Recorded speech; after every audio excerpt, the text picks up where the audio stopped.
भारत की वो चार रानियां जिन्होंने अपने शासन और बहादुरी से लिख दिया था इतिहास। भारत का इतिहास काफ़ी भव्य और शानदार रहा है। अपने राज्य को बाहरी आक्रमणकारियों से बचाने के लिए कई राजाओं ने बलिदान दिया। इस त्याग और बलिदान में यहाँ की रानियां भी किसी से पीछे नहीं रहीं। इन राजा और रानियों की वीरता की कहानी से हमारे इतिहास के पन्ने भरे पड़े हैं।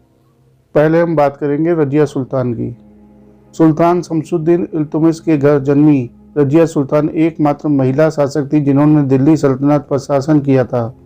अपने सबसे बड़े भाई और उत्तराधिकारी नसरुद्दीन महमूद की मृत्यु के बाद सुल्तान इल्तुतमिश ने अपने राज्य का उत्तराधिकारी रजिया को नामित किया था।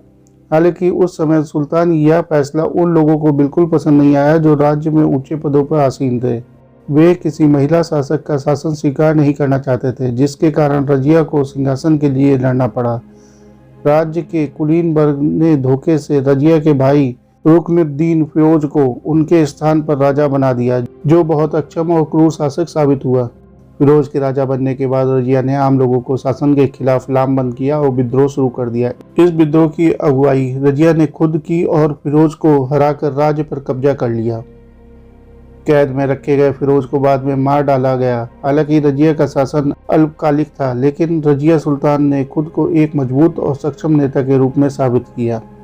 दूसरे नंबर पे है अहिल्याबाई होलकारी। अहिल्याबाई होलकारी ने अपने ससुर मराठा साम्राज्य के महान सूबेदार मल्हार राव होलकर से सिंहासन प्राप्त किया था। मल्हार राव होलकर ने अपने शासन के दौरान अहिल्याबाई को बहुत सम्मान दिया। यहाँ तक कि कुम्हेर की लड़ाई में उनके पति घंटराव होलकर के मारे जाने के बाद भी उन्हें सती होने से रोक दिया गया। अहिल्याबाई अपने ससुर की मृत्यु के बाद गद्दी पर बैठी। सैन्य युद्ध में प्रशिक्षित अहिल्याबाई को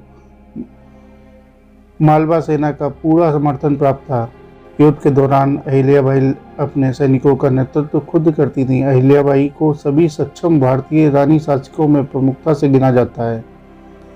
इंदौर को एक गांव से शहर तक विकसित करने में उनके योगदान को आज भी याद किया जाता है। हालांकि उनकी सबसे महत्वपूर्ण उपलब्धि काशी विश्वनाथ मंदिर का निर्माण माना जाता है, जिसे औरंगजेब के आदेश पर तोड़ दिया गया था। नंबर 3 पे है रानी लक्ष्मीबाई।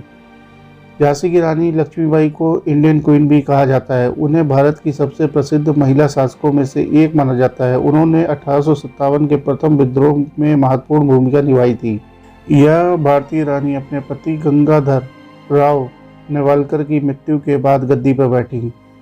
वह छोटी उम्र से ही युद्ध में प्रशिक्षित थी और एक कुशल सैन्य नेता भी थी। रानी लक्ष्मीबाई अपने शासनकाल के दौरान अपनी प्रजा का ज़्यादा सेवा कर नहीं पाई, क्योंकि वे गद्दी पर बैठने के बाद से ही अपनी सेना के साथ झांसी पर आक्रमण करने के लिए आने वाली विशाल ब्रिटिश सेनाओं के साथ लड़ाई में उलझी रहीं। इनके द्वारा दिखाई गई वीरता और त्याग के कारण उन्हें भारत के स्वतंत्रता सेनानियों में अत्यधिक सम्मान दिया जाता है। नंबर 4 में है रानी चेन्नम्मा। किरतूर चेन्नम्मा आधुनिक कर्नाटक की एक रियासत किरतूर की रानी थी। उनका जन्म लिंगिया समुदाय में हुआ था। उनका विवाह देसाई परिवार के राजा मल्हार से हुआ था। छोटी उम्र से ही उन्हें तलवारबाजी, तीरंदाजी और घुड़सवारी का प्रशिक्षण मिला था। उन्होंने 1824 में अपने बेटे और अपने पति को दोनों को खो दिया, जिसके बाद वे राज्य की गद्दी संभाली और अंग्रेजों के साथ युद्ध शुरू कर दिया। यह भारतीय रानी उन पहली महिला शासकों में से एक थी जिन्होंने अंग्रेजों के खिलाफ लड़ाई लड़ी और अपनी सेना को युद्ध में लीड किया। रानी चेन्नम्मा ने अंग्रेजों के साथ शुरुआती युद्ध में जीत हासिल की और अंग्रेजों के 2 उच्च अधिकारियों को पकड़ लिया, जिन्हें बाद में अंग्रेजों के साथ हुए समझौते के बाद रिहा कर दिया गया और अंग्रेज वापस चले गए।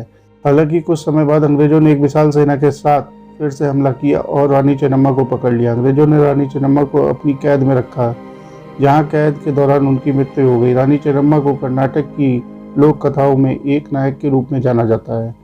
दोस्तों, आशा करता हूँ आपको इन वीर रानियों के बारे में जानकारी अच्छी लगी होगी। अगर अच्छी लगी है तो चैनल को लाइक करिए, सब्सक्राइब करिए। धन्यवाद।